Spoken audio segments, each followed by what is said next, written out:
ভাঙন তো আগের থেকেই ছিল, ভেতরে ফাট দেখা যাচ্ছিল, সেটা এখন আলাদা হয়ে যাবে। কার সব যাত্রা বেরোবে তো বোঝাই যাবে। গত 19-এর ইলেকশনটা মনে করুন, তারপরে কি অবস্থা হয়েছিল। ইলেকশনের পরে যে টর্নেডো হবে না, পার্টিটাই উঠে যাবে।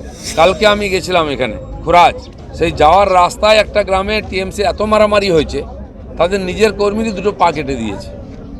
যারা আমার সঙ্গে দেখা করে যে হাত দেখিয়ে তাদেরকে ধমকি দেওয়া হচ্ছে। এইভাবে রাজনীতি চলতে পারে না।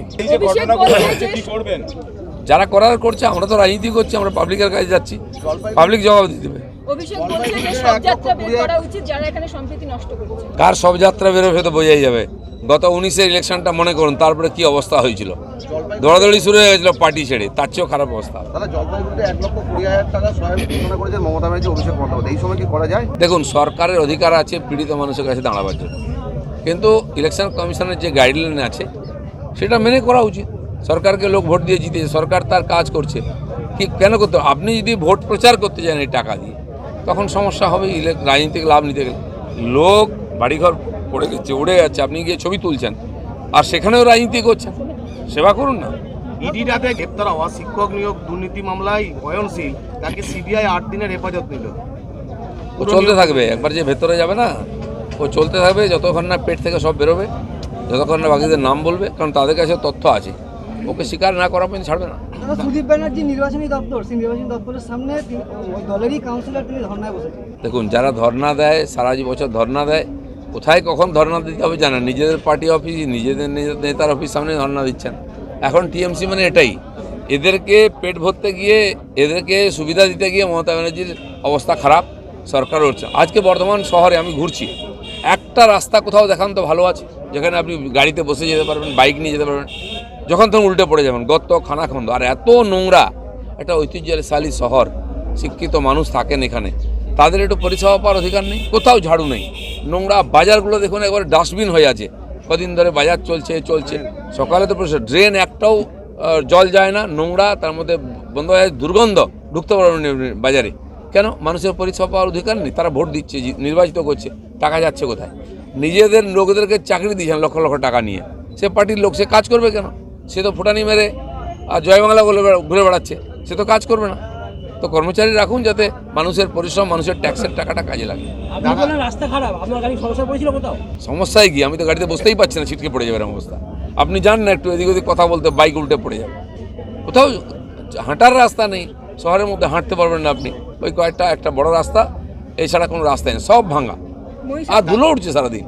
দাদা, প্রায় 30 দিন ধরে 2 জঙ্গি পশ্চিমবঙ্গের বিভিন্ন হোটেলে ঘুরে বেড়ালো, এবং যেটা প্রশ্ন উঠে, আবার রাজ্য পুলিশ সেন্ট্রাল এজেন্সির তথ্য অনুযায়ী তাদেরকে অ্যারেস্ট করলো।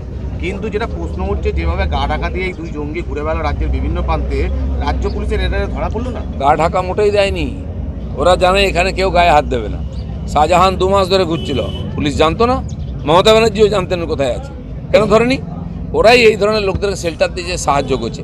সারা ভারতবর্ষ থেকে টেরোরিস্ট কেনা, মণিপুরের টেরোরিস্ট, তারপরে পাঞ্জাবের টেরোরিস্ট, গ্যাংস্টার, জায়গায় জায়গায় হুজি থেকে আরম্ভ করে যত বড় বড় আল কায়দার লোকের তার এখানে ধরা পড়ে গেছে। মাসের পর মাস ঘুরছে। মমতা ব্যানার্জি কী বলছে? 2 ঘন্টা ধরে নিচ্ছে, যখন ডান্ডা দিয়েছে উপর থেকে তখন 2 ঘন্টা। 2 মাস ধরে ঘুরছিল। কী করে ঘুরছিল? এটা কি মা বাড়ি পেয়েছে নাকি? এখানে সব টেরোরিস্ট, দেশবিরোধী লোক ঘুরে বেড়াবে, আর আপনি তাদেরকে খাওয়াবেন, পড়াবেন, পুলিশ দিয়ে তাদের সুরক্ষা দেবে। ফাঁসানো হয়েছে ও বলছে, সিবিআই চেয়েছে এই জন্য। সে তো সিবিআই চেয়েছে, কেন? তার পিছনে যে চক্রান্ত হয়েছে, সেও তার অংশীদার। ও বলছে আমি একা কেন ফাঁসবো, সব বেড়াকে ফাঁসিয়ে দেবো, এবার বেরোবে সব। জলপাইগুড়ির যে টর্নেডো, সেই টর্নেডো নিয়ে অভিষেক বন্দ্যোপাধ্যায় বারে নির্বাচন কমিশনের সমালোচনা করেছেন, যাতে টাকা দিতে পারেননি বলে। এখন মমতা বন্দ্যোপাধ্যায় বলছেন যে ভোট মিললে ক্ষতিপূরণের টাকা তিনি দিয়ে দেবেন। উনি তো সব বললেন দিয়ে দেবেন, এই পর্যন্ত কিছু দিয়েছেন? দিয়ে দেবেন, বেতন বাড়িয়ে দেবেন, চাকরি দিয়ে দেবেন, কখন বলছে কোর্ট আটকে দিচ্ছে, কখন বলছে বিরোধীরা আটকে দিচ্ছে। তো উনি কি আর ভ্যানটা ভাবছেন বসে বসে? ওইসব গল্প বলে লাভ নেই। আর এটা তো প্রাকৃতিক টর্নেডো হয়েছে। ইলেকশনের পরে যে টর্নেডো হবে না, পার্টিটাই উঠে যাবে।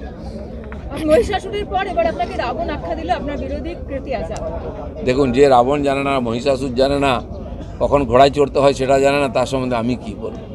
ভালো মানুষ এসেছেন, এখন টিএমসি ওনাকে ফাঁসিয়ে দিচ্ছে, সঙ্গে কেউ বেরোচ্ছে না, উনি গেলে ঝগড়া হচ্ছে, দিলীপ ঘোষকে গালাগালি দিচ্ছে। আমি তো আর জেতাতে পারবো না, আমি তো হারাতে এসেছি, আর হারাবোই, এমন হারাবো সারা জীবন মনে রাখবে। দাদা, এবারে কি ভোটে চরম ঢাক কিছু বাজবে না? ঢাক তো রোজই বাজাচ্ছি আমরা, দেখুন না এখন ধামসা বাজাবো কি। দাদা 2 দিন বাদ রামনবমী, বর্ধমানবাসী কি আপনার হাতে লাঠি খেলা দেখতে পাবে? দেখুন বর্ধমানবাসী বিশাল বিশাল শোভাযাত্রা বার করেন, সমস্ত ক্লাব সংস্থা আমি সবাইকে আহ্বান করব।